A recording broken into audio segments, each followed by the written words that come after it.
Hello every one, നമ്മളിന്ന് വല്യമ്മയുടെ വീട്ടിലാണ് അല്ലേ കുട്ടോ? അതാണ് 2 ദിവസമായിട്ട് വീഡിയോ ഒന്നും ഇടാത്തിട്ടോ. നമ്മൾ ഫാമിലി ആയിട്ട് ഒരു ഗെറ്റ് ടുഗെദറിന് വന്നിരിക്കുകയാണ്. അപ്പോൾ 2-3 ദിവസമായില്ല നമ്മളിവിടെ വന്നിട്ട്. അപ്പോൾ ഇവിടെ രണ്ട് പട്ടികളുണ്ട് കേട്ടോ. നമ്മൾ അവരെ കാണിച്ചു തരാം.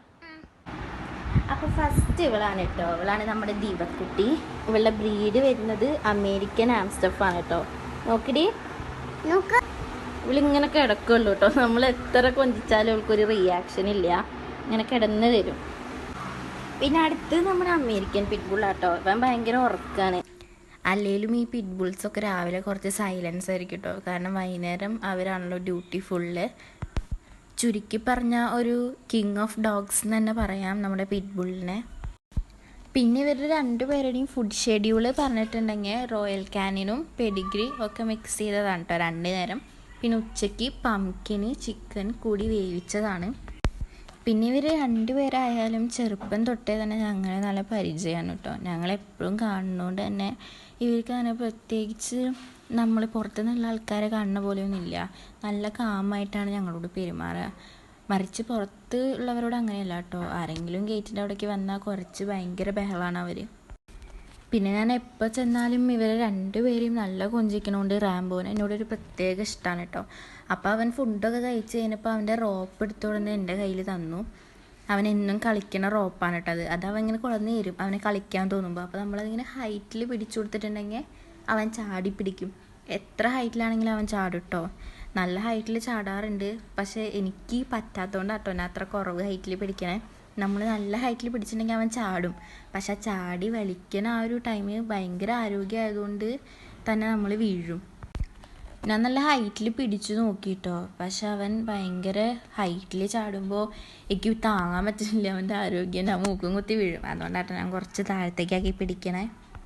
അതേപോലെ തന്നെ നമ്മൾ ഈ പിറ്റ്ബുള്ളെന്ന് കേൾക്കുമ്പോൾ പലരും വിചാരിച്ചിരിക്കുന്നത് പിറ്റ്ബുള്ള് പറയുന്നത് ഒരു സിംഗിൾ ബ്രീഡ് ഡോഗാണെന്നാണ്. പക്ഷെ അങ്ങനെയല്ല കേട്ടോ. ഒന്നിൽ കൂടുതൽ ഒരു ഗ്രൂപ്പ് ഓഫ് ഡോഗ്സിൻ്റെ ആണ് പറയണത് പിറ്റ്ബുള്ളെന്നും. അതിൽ അമേരിക്കൻ പിറ്റ്ബുൾ ടെറേറിയർ ഉണ്ട്, പിന്നെ അമേരിക്കൻ ബുള്ളി, അമേരിക്കൻ സ്റ്റാഫേജ് ടെറിയർ, പിന്നെ ബുൾ ടെറിയർ. ഇവർ 4 പേരാണ് കേട്ടോ ശരിക്കും പിറ്റ്ബുൾ എന്ന് പറയുന്നൊരു ഫാമിലിയിൽ വരണത്. നമ്മൾ വിചാരിക്കും പിറ്റ്ബുൾ പറയണത് റോട്ട് വീലർ, ലാബ് അങ്ങനെയൊക്കെ ഒരു സിംഗിൾ ബ്രീഡാണെന്ന്. പക്ഷെ ഞാനും മനസ്സിലാക്കിയത് ഇത് ഇപ്പോഴാണ് കേട്ടോ. ഇവനെക്കുറിച്ച് കൂടുതൽ ഇങ്ങനെ ചോദിച്ചാൽ മനസ്സിലാക്കിയപ്പോഴാണ് കേട്ടോ ഞാനും ഇത് അറിയണത്. ഇവരുടെ ബ്രീഡിൻ്റെ കറക്റ്റ് ഒറിജിൻ എവിടെ നിന്നാണ് ചോദിച്ചാൽ നമുക്കറിയില്ല കേട്ടോ. പക്ഷേ 17-ാം നൂറ്റാണ്ടിൻ്റെ തുടക്കത്തിൽ ഇംഗ്ലണ്ടിൽ കാളപ്പോര്, കരടിപ്പോര്, അതേപോലെ തന്നെ നായ്പ്പോര് എന്നിവയിലൊക്കെ ഏറ്റവും കൂടുതൽ ഉപയോഗിച്ചിരുന്ന നായയാണ് കേട്ടോ അമേരിക്കൻ പിറ്റ്ബുൾ ടെറേറിയർ. ഇവരുടെ ഒരു പ്രത്യേകത പറഞ്ഞിട്ടുണ്ടെങ്കിൽ ബാക്കിയുള്ള എനിമൽസിനോട് അഗ്രഷൻ കാണിക്കുക. ഇവർ ഭയങ്കര എനിമൽ അഗ്രസീവാണ്. അതുമാത്രമല്ല അവരുടെ ഒരു ബ്രീഡ് പറഞ്ഞ ഒരു പ്രത്യേകത പറയുന്നത് ഇവർക്ക് പേടി പറയുന്ന ഒരു സംഭവം ഇല്ല കേട്ടോ. എന്തിനെ വേണമെങ്കിലും എഗെയിൻസ്റ്റ് ആയിട്ട് ഇവർ ഫൈറ്റ് ചെയ്യും. ഇങ്ങനെയൊക്കെ ആണെങ്കിലും മനുഷ്യരോട് ഇവർക്ക് വലിയ ഇതൊന്നുമില്ല കേട്ടോ. ഇവരുടെ ഓണേഴ്സ് ഇവരെ ട്രെയിൻ ചെയ്യിപ്പിക്കുന്നവരോടൊക്കെ അതേപോലെ തന്നെ ചെറുപ്പം തൊട്ട് കണ്ടുവരുന്നവരോടൊക്കെ ഇവർക്ക് ഭയങ്കര സ്നേഹം തന്നെയാണ്. അങ്ങനെ നമ്മൾ റാംബോനെ ഒരു 2 റൗണ്ട് നടത്തിക്കാൻ ഇറങ്ങിട്ടോ. അതിനുശേഷം നമ്മൾ ദിവ്യേനെ ഇറക്കിയപ്പോൾ തന്നെ റാംബോനൊക്കെ ഭയങ്കര കരച്ചിലായിരുന്നു കേട്ടോ. സ്നേഹം കൊണ്ടാണോ ഇവനെ വിട്ട് പോകുന്ന സ്നേഹമാണോ എന്നറിയില്ല. ഇവളെ എങ്ങോട്ടെങ്കിലും കൊണ്ടായാലോ വെച്ചിട്ടായിരിക്കും, അതോ കുശുമ്പാണോ എന്നറിയില്ല. പക്ഷെ അവനവിടെ കിടന്ന് ഭയങ്കര കരച്ചിലായിരുന്നു. ദിവ എന്ന് പറയുന്നത് അവന് അമ്മയുടെ പോലെ കേട്ടോ റാംബോന്. കാരണം ചെറുപ്പം തൊട്ടേ റാംബോ വളരെ കുഞ്ഞിതാകുമ്പോൾ തന്നെ റാംബോനെ അങ്ങോട്ട് കൊടുന്നതാണ്. അപ്പോൾ ദിവ അങ്ങനെ അമ്മയുടെ പോലെ അവനെ കെയർ ചെയ്യും. റാംബോനെ എങ്ങോട്ടെങ്കിലും കൊണ്ടുപോയാലും ദിവയ്ക്ക് ഭയങ്കര പേടിയാണ് ഉള്ളിൽ. അവൻ തിരിച്ച് വന്നില്ലെങ്കിലോ വെച്ചിട്ട് അവനെ തടയാനൊക്കെ നോക്കും. അങ്ങനെ ദിവ വന്നപ്പോൾ റാംബോ കരച്ചിൽ നിർത്തിയിട്ടോ. അപ്പം പിന്നെ ഓക്കെ ആയി. അവൻ എൻ്റെ നിന്ന് ആ ബെൽറ്റ് മേടിച്ച് വേഗം അകത്തേക്ക് വലിക്കുക കേട്ടോ. അവളെ ഇനിയും കൊണ്ടുപോയാലോ വെച്ചിട്ടാണ് തോന്നുന്നു. അവളുടെ നിന്ന് ആ ബെൽറ്റ് ഊരാനൊക്കെ അവൻ നോക്കുന്നുണ്ട് കേട്ടോ. അവളെ ഇനി കൊണ്ടുപോകാതിരിക്കാനാണ് തോന്നുന്നു. പക്ഷെ അവളൊരു പൊടിക്കാനങ്ങി കൊടുക്കണില്ല. അവളവിടെ ഇരിക്കുകയാണ്. എന്ത് വേണമെങ്കിൽ ചെയ്താലും എനിക്കൊരു പ്രശ്നമില്ല എന്നുള്ള മട്ടിനാണ് കേട്ടോ ദിവ ഇരിക്കണേ. അങ്ങനെ നമ്മൾ ദിവയുടെ കഴുത്ത് റാമ്പ് പിടിച്ച് വലിക്കുക. അപ്പോൾ നമ്മൾ ആ ബെൽറ്റ് കഴിക്കുകയാണ്.